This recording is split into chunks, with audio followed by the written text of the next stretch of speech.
आज हम लोग इंडियन पॉलिटी के एक महत्वपूर्ण टॉपिक के बारे में चर्चा करेंगे, जिसका नाम है फंडामेंटल राइट्स, यानी मूल अथवा मौलिक अधिकार। प्रत्येक देश अपने नागरिकों को कुछ ना कुछ अधिकार देते हैं।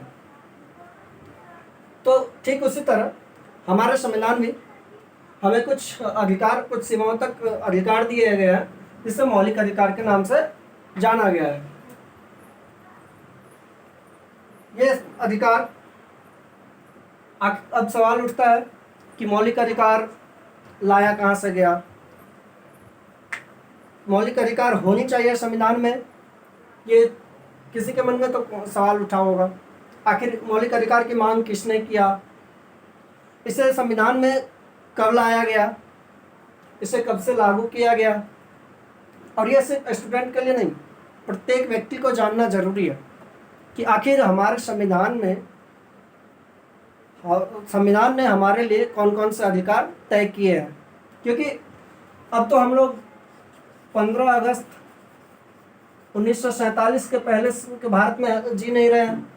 अब हम आज़ाद हैं, तो कुछ ना कुछ तो हमें भी आज़ादी होनी चाहिए। अगर किसी भी तरह की आज़ादी नहीं होगी तो फिर आज़ाद होने का मतलब क्या है? कोई मतलब है नहीं, है ना।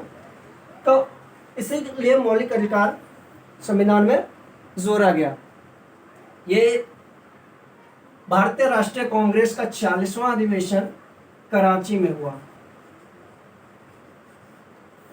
भारतीय राष्ट्रीय कांग्रेस का 46वां अधिवेशन कराची में हुआ, जिसकी अध्यक्षता सरदार वल्लभ भाई पटेल जी कर रहे थे।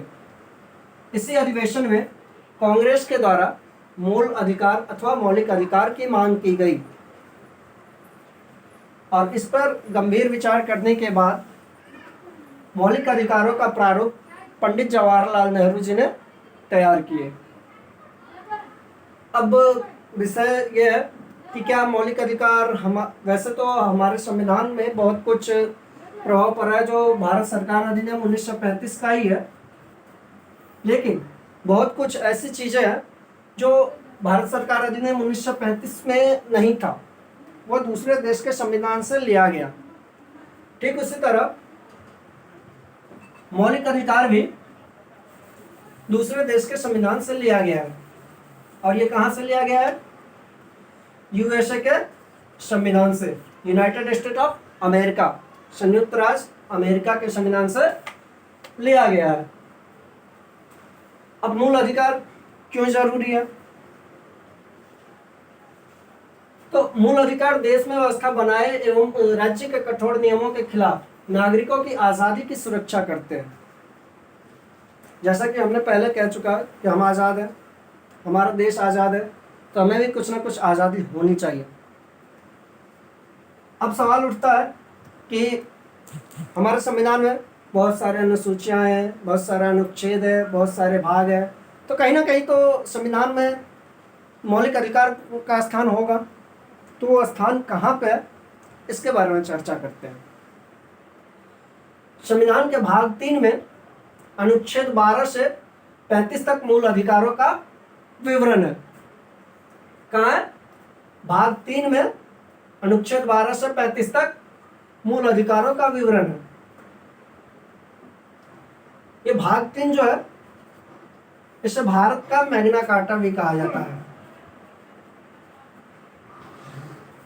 भारत का मैग्ना कार्टा भी कहा जाता है। ये क्वेश्चन एसएससी में काफी बार आ चुका है। मूल अधिकार मूल इसलिए भी है क्योंकि ये व्यक्तियों के चहुमुखी विकास के लिए आवश्यक है। अब सवाल उठता है कि क्या मूल अधिकार हमारे मूल संविधान का हिस्सा है या किसी संशोधन के तहत इसे रखा गया है? ये बहुत बड़ी मुद्दा है और इस पे एक क्वेश्चन भी आता है।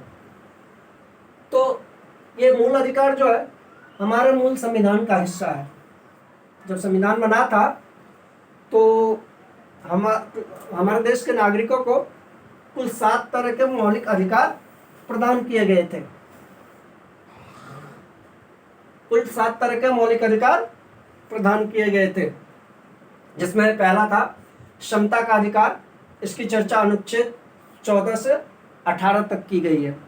दूसरा है स्वतंत्रता का अधिकार, इसकी चर्चा अनुच्छेद 19 से 22 में की गई है।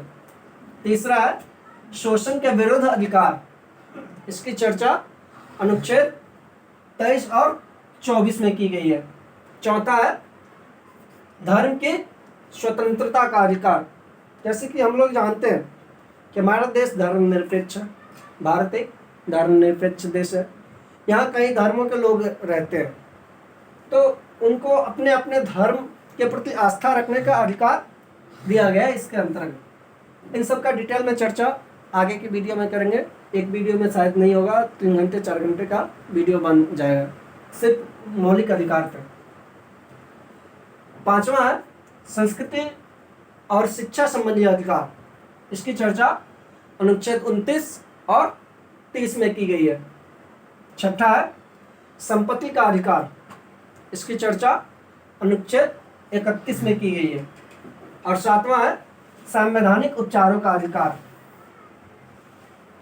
संवैधानिक उपचारों का अधिकार, इसकी चर्चा अनुच्छेद 32 में की गई है। ठीक है। और हमारे संविधान में बहुत सारे संशोधन हुए, उसी में से एक संशोधन 44वां संविधान संशोधन 1978 में हुआ, जिसमें यह निर्णय लिया गया कि यह जो संपत्ति का अधिकार है, मौलिक अधिकार के अंतर्गत ये जो संपत्ति का अधिकार है, इसे मौलिक अधिकार की सूची से हटा दिया जाए और इसे 44वां संविधान संशोधन 1978 के द्वारा मौलिक अधिकार से हटा दिया गया और इसे अनुच्छेद 301 के तहत कानूनी अधिकार के तहत रखा गया। ठीक है। अब बहुत सारे संशोधन हुए, बहुत सारे भाग जोड़े गए, बहुत सारे अनुच्छेद जोड़े गए। तो ये भाग 3 है। भाग 3 में मौलिक अधिकार का उल्लेख है। सवाल ये भी उठता है कि हमारे संविधान में टोटल कितने भाग हैं, कितने अनुच्छेद हैं, कितनी अनुसूचियां हैं। तो जब संविधान बना था उस टाइम संविधान में 395 अनुच्छेद थे, 22 भाग थी और 8 अनुसूचियां। ये 8वीं अनुसूची सबसे ज़्यादा महत्वपूर्ण है क्योंकि इसमें 22 भाषाओं का उल्लेख किया गया है। ठीक है।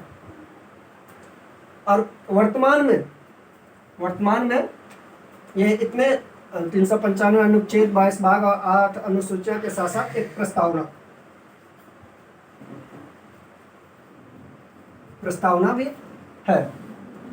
वर्तमान में हमारे संविधान में 465 अनुच्छेद, 25 भाग में डिवाइड है और टोटल 12 अनुसूचियां हैं। ठीक है। अनुसूचियां 12 से याद आता है कि राशियों की संख्या भी 12 ही है, जो कर्क राशि, मकर राशि, कुंभ, ये राशि सब है, उसकी भी 12 ही है। अब इससे कई सारे क्वेश्चन आते हैं, इतना सही, तो उसकी चर्चा करते हैं। पहला क्वेश्चन आता है कि क्या मौलिक अधिकार मूल संविधान का हिस्सा है? तो हाँ है। दूसरा क्वेश्चन आता है कि मौलिक अधिकार का उल्लेख संविधान के कौन सी भाग में किया गया है? भाग 3 में किया गया है। तीसरा क्वेश्चन आता है कि मौलिक अधिकार, या ऐसे भी पूछ सकते हैं कि मूल संविधान में मौलिक अधिकारों की संख्या कितनी थी? 7 थी। वर्तमान में मौलिक अधिकारों की संख्या कितनी है? 6, क्योंकि संपत्ति के अधिकार को 44वां संविधान संशोधन 1978 के द्वारा मौलिक अधिकार की सूची से हटाकर कानूनी अधिकार की सूची में रख दिया गया और भारत का मैग्ना कार्टा भाग 3 को कहा जाता है।